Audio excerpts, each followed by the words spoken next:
بخاطري لما كنت بجيلك اجري، اقول لك رجعي معايا دروسي وانا في دماغي ان انت بتجري. يفضل قدرك عندي عظيم لما اقابل رب كريم، وهو مش ذنبك انت براءة، ما كانش زمانكم فيه تعليم. قلبي يقولوا يا ست الناس اهي كانت جهلة ماتت وخلاص، ولا ما قريتش كتاب من بعدك بيوضح معنى الاخلاص.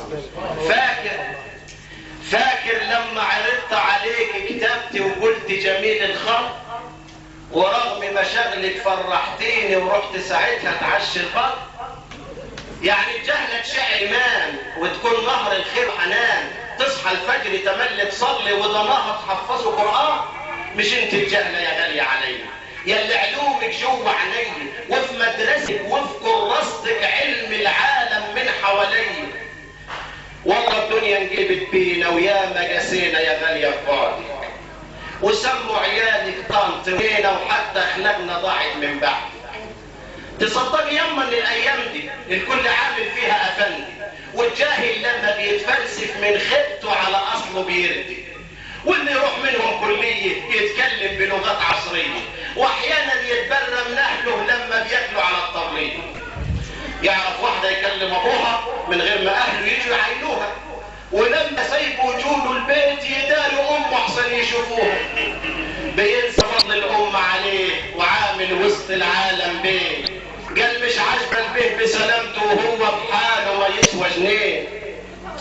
لما بشوف ثقافتنا يا حبي في طبعي خالف ديني وربي، تبقى جهلتك لما سألتك هي النور لعيني وقلبي. صابر يما صابر يما وصبري كويني، وفكرك يمسح دمعة عيني، من في الفرحة هيسعد قلبي وفي أحزاني من يواسيني. موت الغالية هد كياني، بقيت في الدنيا خلاص وحداني، لولا دعاها اللي في صلواها كنت دخلت في عالم تاني. نهر عطاها تملي يزيد مهما تكون عن عيني بعيد، واحتفالاتي في كل حياتي طول ما انا فاكرك اجمل عيد.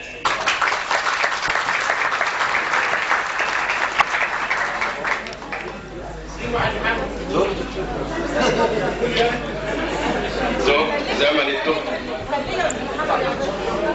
هي القضيه من التوك توك ما حدش زعلان منه، ده راجل كويس وسايل لنا المسائل وراجل محترم، بس القضيه ان احنا يعني ايه كنا بنطالب بتقييم التوك توك، عايزين رخصه، عايزين سواق يكون عدى من 7-8 سنين كده حلو يعني، عايز التوك توك اللي ضرب ابني وجانا اعرف نمرته كام وصواب بتاعه مين، بس يعني حاجه علامه مميزه. بقول ايه؟ مره جابوا لنا دم فان موت لنا كل الحشرات، والتوك توك ما تكونش شطار ما يموتش بأشياء